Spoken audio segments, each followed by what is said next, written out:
তুমি কি কখনো এমন কষ্ট পেয়েছ যেটা কাউকে বলার ভাষা খুঁজে পাওনি? চারপাশে সবাই আছে, তবুও বুকের ভেতর একটা শূন্যতা, যেখানে শুধু নীরবতা কথা বলে। কাঁদতেও পারো না, কারণ মানুষ বলবে এত সেন্সিটিভ কেন। কিন্তু জানো, এই পৃথিবীতে একজন আছেন যিনি তোমার চোখে জল আসার আগেই তোমার কষ্ট বুঝে যান। তিনি শব্দ চান না, ব্যাখ্যা চান না, প্রমাণও চান না। তিনি হলেন মহাদেব। মানুষ কেন বুঝতে পারে না? মানুষ কেবল দেখে তোমার হাসি, তোমার শক্ত মুখোশ। তারা জানে না যে রাতে একা হয়ে তুমি কতবার নিজেকে সামলে নিয়েছ। মানুষ বোঝে তখনই যখন তুমি ভেঙে পড়ো, যখন চোখে জল দেখা যায়। কিন্তু মহাদেব, তিনি বোঝেন তখনই যখন তুমি শক্ত থাকার অভিনয় করো। মহাদেবের নীরবতা আসলে কি? অনেকে বলে মহাদেব তো নীরব, তিনি কথা বলেন না। কিন্তু এই নীরবতাই তার সবচেয়ে বড় আশীর্বাদ।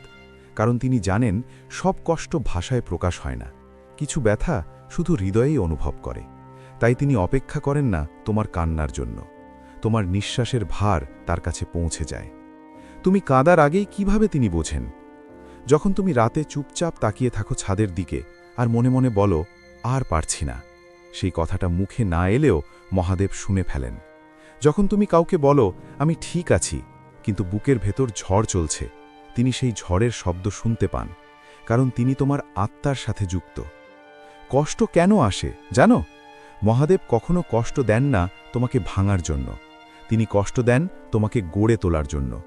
যে কষ্টে তুমি আজ কাঁদছ, সেই কষ্টই একদিন তোমার শক্তির পরিচয় হবে। আজ তুমি না বুঝলেও আগামীকাল বলবে, এই কষ্টটা না এলে আমি হতাম না। যারা একা থাকে, মহাদেব তাদের কেন কাছে রাখেন? শিব ভক্তরা প্রায়ই একা থাকে, কারণ মহাদেব জানেন সবাই একাকিত্ব সহ্য করতে পারে না। একা থাকার ভেতরেই মানুষ নিজেকে চিনতে শেখে। তুমি একা বলেই মহাদেব তোমার পাশে বসে থাকেন, চুপচাপ, কোনো শব্দ ছাড়াই। আজ যদি তোমার চোখে জল আসে, লজ্জা পেও না। মহাদেব তোমার কান্নাকে দুর্বলতা ভাবেন না। তিনি জানেন এই কান্নার পেছনে কতটা সহ্য করার ইতিহাস আছে। আজ চোখে জল, কাল চোখে গর্ব। এই কান্না একদিন তোমার প্রার্থনা হয়ে উঠবে। মহাদেব কখনো দেরি করেন না। তুমি ভাবো, তিনি কি আমাকে ভুলে গেছেন? না, তিনি কখনো দেরি করেন না। তিনি শুধু সঠিক সময়ের অপেক্ষা করেন। কারণ যদি আজই সব পেয়ে যেতে, তাহলে তুমি প্রস্তুত হতে না। তিনি আগে তোমাকে শক্ত করেন, তারপর আশীর্বাদ দেন। আজ যদি তুমি এই ভিডিওটা দেখছ, তাহলে জানবে এটা কাকতলীয় নয়। মহাদেব তোমাকে বলছেন, আমি আছি।